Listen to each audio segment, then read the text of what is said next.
ಬೋಲೋ ಭಾರತ್ ಮಾತಾ ಕಿ. ಇನ್ನು ಊಟ ಆಗಿಲ್ಲ ಅಂತ ಕಾಣಿಸುತ್ತೆ. ಸ್ವಲ್ಪ ಗಟ್ಟಿಯಾಗಿ ಎರಡು ಕೈ ಮೇಲೆ ಎತ್ತಿ ಹೇಳಬೇಕು. ಬೋಲೋ ಭಾರತ್ ಮಾತಾ ಕಿ, ಬೋಲೋ ಭಾರತ್ ಮಾತಾ ಕಿ. ಈ ದಿನ ನಮ್ಮ ಗ್ರಾಮ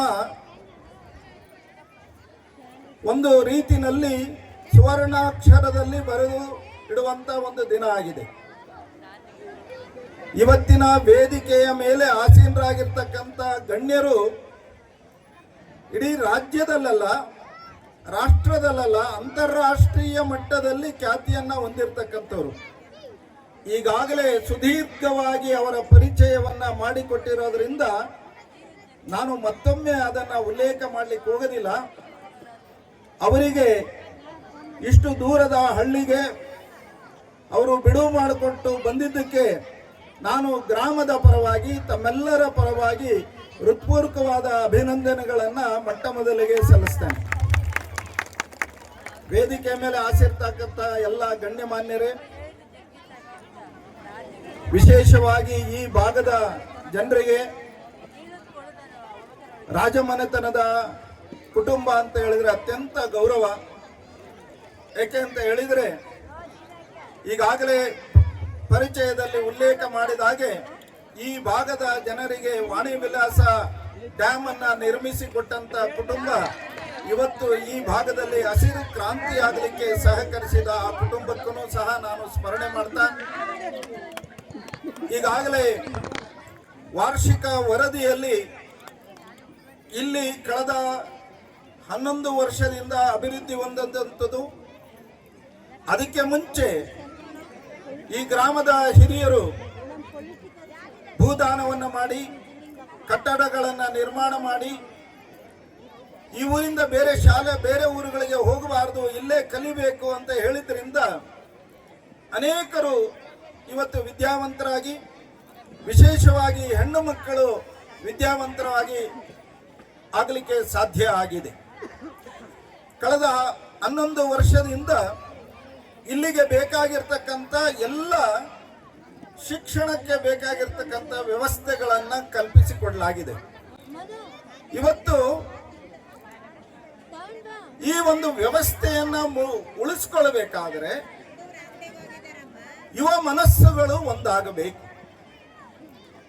ಯುವಕರು ಉತ್ತಮ ಪ್ರಜೆಗಳಾಗಿ ಈ ರೀತಿಯ ವ್ಯವಸ್ಥೆಯನ್ನ ಪೀಳಿಗೆಯಿಂದ ಪೀಳಿಗೆಗೆ ತೆಗೆದುಕೊಂಡು ಹೋಗಬೇಕು ಅಂತ ಹೇಳಿದ್ರೆ ಯುವಕರು ಈ ರೀತಿಯಾಗಿ ಸಾಮಾಜಿಕವಾದಂತ ಕಳಕಳಿಯನ್ನ ಹೊಂದುವ ದೃಷ್ಟಿನಲ್ಲಿ ನಾವೆಲ್ಲರೂ ಪ್ರಯತ್ನ ಮಾಡಬೇಕು.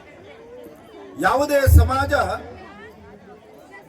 ಸಬಲ ಆಗಬೇಕು, ಯಾವುದೇ ದೇಶ ಸದೃಢ ಆಗಬೇಕು ಅಂತ ಹೇಳಿದ್ರೆ ಆ ದೇಶದಲ್ಲಿರ್ತಕ್ಕಂಥ ಯುವ ಶಕ್ತಿ ಎಷ್ಟು ಆ ದೇಶದ ಬಗ್ಗೆ ಕಾಳಜಿ ಇದೆ, ಸಮಾಜದ ಬಗ್ಗೆ ಪ್ರೀತಿ ಇದೆ, ಅದರ ಮೇಲೆ ನಿಂತಿದೆ. ಯಾಕಂತ ಹೇಳಿದ್ರೆ ಯುವಕರು ಮಾತ್ರ ಸಾಧನೆಯನ್ನ ಮಾಡಲಿಕ್ಕೆ ಸಾಮರ್ಥ್ಯ ಇದೆ. ಯುವಕರು ಎಚ್ಚರ ಇದ್ದಾಗಲೂ ಕನಸನ್ನ ಕಾಣಬಹುದು. ವಯಸ್ಸಾದವರು ನಿದ್ದೆ ಬಂದಾಗ ಕನಸು ಕಾಣಬಹುದು. ಯುವಕರು ಎಚ್ಚರ ಇದ್ದಾಗ ಕನಸು ಕಾಣ್ತಾರೆ. ಆ ಕನಸನ್ನ ಕಾಣುವ ಸಾಮರ್ಥ್ಯವೂ ಇರುತ್ತೆ. ಹಾಗಾಗಿ ಇಂಗ್ಲಿಷ್ನಲ್ಲಿ ಒಂದು ಮಾತನ್ನ ಹೇಳ್ತಾರೆ, the white hair are respected, black hair are suspected ಅಂತ.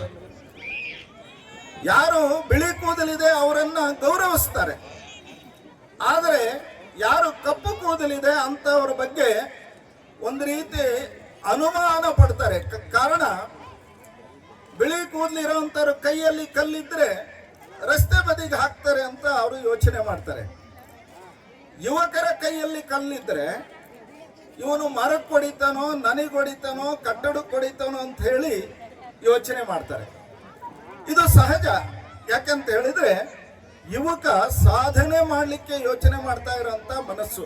ಹಾಗಾಗಿ ಇವತ್ತು ಯುವಕರ ಮನಸ್ಸನ್ನ ನಾವು ಈ ರೀತಿಯ ಪ್ರಗತಿಯಾದಂಥ ಸಂಗತಿಗಳನ್ನ ಮುಂದೆ ನಡೆಸ್ಕೊಂಡು ಹೋಗುವ ದೃಷ್ಟಿನಲ್ಲಿ ನಾವೆಲ್ಲರೂ ಸಹಭಾಗಿಗಳಾದಾಗ ಇದು ಹಾಗೆ ಮುಂದುವರಿಯುತ್ತದೆ.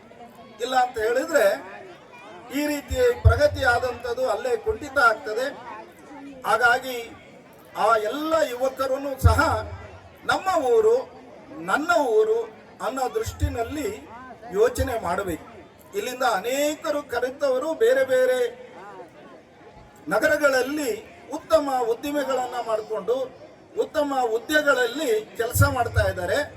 ಅವರೆಲ್ಲರೂ ಸಹ ನಮ್ಮ ನಮ್ಮ ಗ್ರಾಮಗಳ ಬಗ್ಗೆ ಚಿಂತನೆ ಮಾಡಿದಾಗ ಗ್ರಾಮಗಳು ಚೆನ್ನಾಗಿ ಆಗ್ತದೆ. ಇಲ್ಲಿರ್ತಕ್ಕಂಥ ಎಲ್ಲ ಪೋಷಕ ಬಂಧುಗಳಲ್ಲಿ ನನ್ನ ಒಂದು ಪ್ರಾರ್ಥನೆ, ಇಲ್ಲಿ ಮಕ್ಕಳಿಗೆ ಎಲ್ಲ ಸವಲತ್ತುಗಳು ಇದೆ, ಆದರೆ ಮಕ್ಕಳು ಸರಿಯಾದ ರೀತಿಯಲ್ಲಿ ತರಗತಿಗಳಿಗೆ ಬರ್ತಾ ಇಲ್ಲ. ತರಗತಿಗಳಿಗೆ ಬರದೆ ಅವರನ್ನ ಪಾಸ್ ಮಾಡಿಸುವುದು ಕಷ್ಟ, ಅವರಿಗೆ ಕಲಿಸುವುದು ಇನ್ನಷ್ಟು ಕಷ್ಟ.